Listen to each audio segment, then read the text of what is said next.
जय श्री राम, जय बागेश्वर धाम सरकार। दोस्तों, उम्मीद है आप लोग बहुत ही सुखी, समृद्ध और अच्छे होंगे और आपके अच्छे कल की भी हम कामना करते हैं। दोस्तों, इसके साथ ही खुश रहना ये बहुत ज़रूरी है। यदि आप खुश रहेंगे तो ही आपकी सारी मनोकामनाएं पूरी होगी, क्योंकि खुश होना आत्मिक मनोबल को बढ़ाता है। यदि आप खुश रहते हैं तो आपके आत्मिक मनोबल भी बढ़ता है और साथ में आपके जीवन में जो अंधकार है, जो छाया है, जो अंधकार, जो दुश्मन वगैरह परेशान कर रहे हैं, शत्रु परेशान कर रहे हैं, वो भी आपका, उनका प्रभाव भी आप पर बहुत ही कम हो जाता है। इसलिए दोस्तों, खुश रहना बहुत ज़रूरी है। दोस्तों, इसी के साथ जय बालाजी, जय बागेश्वर धाम सरकार आप सभी को। दोस्तों, आज जो उपाय मैं बताने जा रहा हूँ वो शत्रुनाशक उपाय है और ऐसा उपाय है जिसको करने से आपके जो शत्रु हैं वो आपके सामने पानी भरेंगे, आपके सामने रोएंगे, आपके सामने गिड़गिड़ाएंगे। इस तरह का ये उपाय होने जा रहा है। दोस्तों, बागेश्वर धाम सरकार बालाजी की कृपा से, ये उनकी अनुमति से, ये जो उन्होंने उपाय बताए हैं वो आज मैं आपको उपाय बताने जा रहा हूं, जो कि शत्रुनाशक है और बहुत ही ज़बरदस्त उपाय है। इस उपाय से कई शत्रुओं का नाश हुआ है, कई शत्रु भगवान जी को प्यारे भी हो गए हैं। दोस्तों, शत्रु जो होते हैं वो हमारे बनते ही रहते हैं। ऐसा क्यों होता है? क्योंकि हम जैसे जैसे उन्नति करते जाते हैं तो हमारे आसपास के जो लोग, जो हमारे जान पहचान के लोग हैं, वही हमारे शत्रु बनते हैं। क्योंकि कोई ऐसा शत्रु तो बनेगा ही नहीं जो हमें जानता नहीं, हमें पहचानता नहीं। ऐसा तो कोई शत्रु बनेगा नहीं। शत्रु केवल वही बनता है, दुश्मन केवल वही बनता है जो हमें जानता है, जो हमें पहचानता है। यदि हमें वो शत्रु जानता पहचानता है तभी हमें हमारा वो शत्रु बनता है। क्योंकि दोस्तों, उन्नति और तरक्की से तो वही चिढ़ेगा, वही ईर्ष्या करेगा। आजकल कलयुग में क्या हो गया है? आजकल कलयुग में दोस्तों बहुत सारे जितने भी मित्र हैं, मित्रगण हमारे, जो बचपन से हमारे मित्र होते हैं या फिर बचपन से हमारे रिश्तेदार होते हैं, हमारे घर में आते जाते हैं, लेकिन हम यदि उनसे आगे बढ़ जाएं तो उनमें ईर्ष्या भाव उत्पन्न होने लगती है, ईर्ष्या का भाव पैदा होने लगता है। इससे दिक्कत ये आती है कि वो हमारे पर शत्रुता का भाव रखने लग जाते हैं, हम पर शत्रुता का भाव रखने लग जाते हैं। उससे हमारे जीवन में बहुत ज़्यादा दिक्कतें, परेशानी आने लग जाती है। क्योंकि हमारे जीवन में एक दिक्कत ये आती है कि वो हमें उन्नति नहीं करने देता, वो हमें आगे नहीं बढ़ने देता, वो हम पर कुछ किया कराया करवा देगा। अब दोस्तों, शत्रु भी दो तरह के होते हैं। एक शत्रु तो ऐसा होता है जो हमारे सामने ही आ जाता है, यानी हमारे सामने आकर के हमसे द्वेषता करेगा, शत्रुता करेगा, लड़ाई झगड़े करेगा। और एक शत्रु होता है षड्यंत्रकारी, जो कि बहुत ही खतरनाक होता है। इसका हमें पता भी नहीं होता कि हमारा शत्रु है। हमारे साथ खाना खा रहा होगा, हमारे साथ चाय पी रहा होगा, फिर भी हमें पता नहीं लगेगा कि हमारा शत्रु है। वो हमारा मित्र बन के रह रहा होगा। तो इस तरह के जो शत्रु होते हैं वो बहुत ही गुप्त शत्रु कहलाते हैं। तो दो तरह के शत्रु होते हैं, जिसमें से जो खतरनाक शत्रु होता है दोस्तों, वो एक षड्यंत्रकारी शत्रु होता है, गुप्त शत्रु होता है। अब इन सभी शत्रुओं से निजात पाने के लिए हम आपको उपाय बताते रहते हैं। और जिस भी दर्शक ने कोई भी उपाय करा, यदि मान लीजिए उसका फल उसको नहीं मिला, तो हो सकता है उसने उपाय ठीक से नहीं किया हो, पूरी श्रद्धा के साथ नहीं किया हो, या फिर उपाय करने में कोई त्रुटि हो गई हो। इस वजह से भी ऐसा हो जाता है। तो दोस्तों, वीडियो को अंत तक जरूर देखिएगा।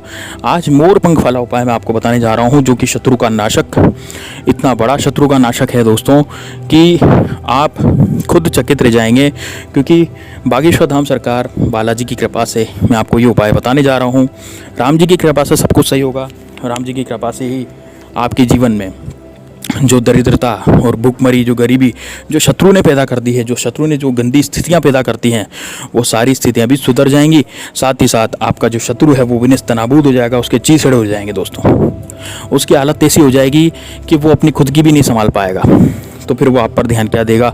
वो आप पर कुछ किया कराने लायक ही नहीं रहेगा। उसके बाद सारा धन खत्म हो जाएगा। दोस्तों, शत्रु की शक्ति खत्म करनी है तो उसका धन हमें खत्म करना है।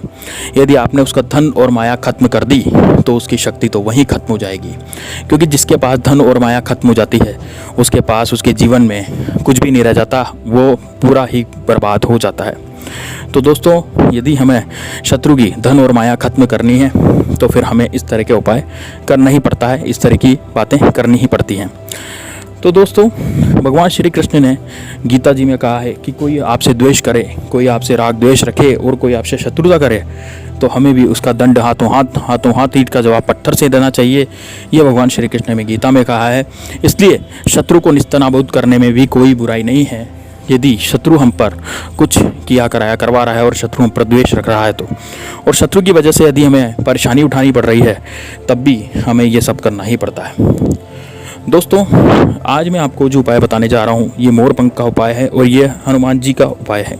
इसको आपको कैसे करना है बिल्कुल ध्यान से सुनिएगा, कॉपी पेन लेकर के बैठ जाइए ताकि आप उसमें लिख लीजिए। और उपाय बताने से पहले मेरी आपसे हाथ जोड़कर विनती है कि यदि आपने बागेश्वर धाम सरकार बालाजी का नाम कमेंट बॉक्स में नहीं लिखा तो लिख दीजिए और इस वीडियो को लाइक ज़रूर कर दीजिए, क्योंकि उन्हीं की कृपा से वीडियो बन रहा है, उनकी ही कृपा मुझ पर है। इस वजह से मैं इस तरह के उपाय बता पा रहा हूँ। बालाजी की कृपा जिस पर रहती है वो जन कल्याण भी करने लग जाता है। तो दोस्तों, हमारा चैनल जो है जन कल्याण के लिए है। आप सभी का जन कल्याण हो, आप सभी का कल्याण हो, आप सभी के शत्रु मुक्त हों। तो दोस्तों, इससे बड़ी खुशी, इससे बड़ा पुण्य हमें कुछ भी प्राप्त नहीं होगा। तो दोस्तों, मेरी आपसे हाथ जोड़कर विनती है कि आपने यदि कमेंट बॉक्स में जय सन्यासी बाबा, जय बागेश्वर धाम सरकार नहीं लिखा तो ज़रूर लिख दीजिए और एक बार बालाजी के धाम जरूर जाइए। दोस्तों, बागेश्वर धाम सरकार सबकी सुनते हैं, मेरी भी सुनी है, आपकी भी सुनेंगे। अब उपाय शुरू करते हैं दोस्तों। तो उपाय में आपको क्या करना है, कहीं से एक मोर पंख ले लेना है। अब दोस्तों, मोर पंख जो है वो खंडित नहीं होना चाहिए। मोर पंख जो है पूरा का पूरा मोर पंख जो होता है ना लंबा, वो आपको लेना है। उसमें पीछे एक डंडी होती है और पूरा एक मोर पंख होता है। आप वो वाला मोर पंख एक ले लीजिए और मोर पंख लेकर के अब आपको क्या करना है, मोर पंख लेकर के आपको, अब मैं आपको दिन बताता हूँ। देखिए दोस्तों, उपाय करने से पहले हमें 3 चीज़ें जाननी रहती है। एक तो रहती है कि दिन कौन सा है, यानी वार कौन सा है। दूसरा रहता है उसका समय, उस उपाय को करने का समय कौन सा है, और उसके लिए सामग्री। तो दोस्तों, उसके लिए सामग्री आपको ये चाहिएगी कि हनुमान जी का जो सिंदूर होता है, हनुमान जी का जो चोला चढ़ता है, जो सिंदूर होता है, वो सिंदूर आपको इसमें लेना पड़ेगा। अब कहीं से भी आप सिंदूर ले आइए, कहीं से भी आप ला सकते हैं सिंदूर। यदि आपके घर पे हनुमान जी की ऐसी मूर्ति है जिस पर आप सिंदूर चढ़ाते हैं तो आप वो वाला सिंदूर भी प्रयोग में ले सकते हैं। और यदि आपके पास हनुमान जी का सिंदूर नहीं है तो आप मंदिर भी जा सकते हैं। मंदिर में भी जब हम टीका लगाते हैं तो थोड़ा सा सिंदूर आप ला सकते हैं पुड़िया में। हनुमान जी का कोई भी दे देता है, कोई मना नहीं करता। और यदि आपके पास बिल्कुल ही सिंदूर नहीं है तो आप क्या करें, एक कटोरी में सिंदूर को घोलें घी में, और सिंदूर को घोल करके जो कामी आती है ना, केसरिया रंग का सिंदूर की बात कर रहा हूँ मैं, जो हनुमान जी के चढ़ता है जिसका चोला, तो उसे आप कटोरी में रखें, हनुमान जी का नाम लें, 11 बार हनुमान चालीसा का पाठ करें सिंदूर में, और सिंदूर को वहीं रख दें हनुमान जी की तस्वीर के सामने। फिर वो सिंदूर सिद्ध हो जाएगा, उसको भी आप प्रयोग में ले सकते हैं। तो आप जैसा आपको उचित लगे उस तरह का आपको सिंदूर लेना है। अब सिंदूर लेकर के आप क्या करें, आप अपने हाथ की उंगली से उस सिंदूर को कर लें और उंगली से अपने शत्रु का नाम उस मोर पंख पर लिखें। क्या याद रखें दोस्तों, अपने दुश्मन का नाम उस सिंदूर से, हनुमान जी का जो सिंदूर है उससे मोर पंख पे लिखें। और मोर पंख पे लिखने के बाद उस मोर पंख को आपको अपने पूजा स्थल में रख देना है। जब आप एक बार उस पूजा स्थल में आप उसको रख देंगे, उसके बाद रात भर उसे रखा रहने दें। दिन भर आप ये उपाय कब करेंगे, आप ये उपाय करेंगे सुबह नहा धो करके ये आपको उपाय करना है। सुबह नहा धो करके, मोर पंख तो कहीं से भी ले आएगा, फिर सुबह नहा धो करके इस उपाय को कीजिएगा। दिन भर और रात भर इसको रखा रहने दीजिएगा। उसके बाद आप इसको अगले दिन जब से आप सुबह उठेंगे तो आप इसको उठ करके आप कहीं भी जाइए बाहर, और बाहर जा कर के इसको बहते जल में प्रवाहित कर दें। बाहर जाकर के आप कहीं भी बहते जल में इस मोर पंख को प्रवाहित कर दें और अपने शत्रु का फिर नाम ले लीजिए कि, और बजरंग बली से ये मांगिए कि हे बजरंग बली, मेरे जो भी शत्रु हैं और जिनका मैंने नाम इसमें लिखा है, उस शत्रु को आप, उस शत्रु से मेरी रक्षा करें। आप ये नहीं कहेंगे कि उस शत्रु को मार दीजिए, क्योंकि दोस्तों ये निर्णय बजरंग बली पे आप छोड़ देंगे। ये निर्णय आप बजरंग बली पे छोड़ेंगे, ये मारने करने का। आपको केवल अपनी रक्षा करनी है। तो आप यदि ऐसा करेंगे तो बजरंग बली फिर देखेंगे, यदि मान लीजिए उस शत्रु ने उसके बाद आप पर कुछ किया कराया करवाया या कुछ करने की कोशिश की, तो वो शत्रु कहीं का भी नहीं रहेगा। उसकी सब धन माया सब कुछ नष्ट हो जाएगी दोस्तों। मतलब वो इतना बर्बाद हो जाएगा, ऐसी दर दर की ठोकरें खाएगा यदि वो कुछ करवाता है तो दोस्तों, ये मोर पंख का जो पेटेंट उपाय है, ये किसी ने आपको बताया नहीं होगा, ये मैं आज आपको बताने जा रहा हूँ। बहुत ही ज़बरदस्त उपाय सरकार ने हमें बताया था, बागेश्वर धाम सरकार ने, जो कि हम आपको संक्षिप्त में बताने की कोशिश कर रहे हैं। और ये वाला उपाय जो है वो आपको या तो आप शनिवार को करें या मंगलवार को करें तो आपको ज़्यादा फल देगा, इसकी पावर ज़्यादा हो जाएगी, ये पावरफुल हो जाएगा। और यदि आप इसको और दिन भी करते हैं तो कर सकते हैं, इसमें कोई दिन फिक्स नहीं है दोस्तों, इसमें कोई दिन फिक्स नहीं है। लेकिन मंगलवार और शनिवार बालाजी का वार होता है, भगवान हनुमान जी का वार होता है, इसलिए हम आपको इसको बोल रहे कि आप इसको शनिवार को करें।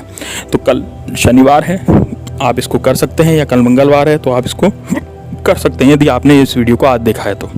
साथ ही में इस वीडियो को शेयर भी करें दोस्तों, क्योंकि शेयर करने से आपको घर बैठे ही पुण्य फल की प्राप्ति होती है, घर बैठे ही आप अपना पुण्य फल कमा सकते हैं। तो दोस्तों शेयर करने में केवल एक बटन दबता है, बटन दबाते ही वीडियो शेयर हो जाता है। इससे क्या होता है कि किसी बेचारे मजबूरी के मारे इंसान को यदि वीडियो हाथ लग गया तो उसका भी शत्रुओं से भला हो जाएगा और बालाजी की कृपा आप पर भी होगी, क्योंकि आपने जन कल्याण के लिए कुछ कार्य किया है, एक बटन ही दबाया है। तो दोस्तों एक बटन दबाने से यदि आपका शेयर हो जाता है वीडियो व्हाट्सएप ग्रुप पर या फिर व्हाट्सएप मैसेज पर, तो आप जिसको ज़रूर करें, बहुत अधिक से अधिक शेयर करें दोस्तों, ताकि अधिक से अधिक लोगों को ये वीडियो मिल सके। बजरंग बली आपकी ज़रूर सहायता करेंगे। कमेंट बॉक्स में आप जय बागेश्वर धाम सरकार जरूर लिखें, ताकि उनकी कृपा, आपकी मनोकामना पूरी हो जाए, उनकी कृपा आप पर बनी रहे। मिलते हैं नेक्स्ट वीडियो में, तब तक के लिए जय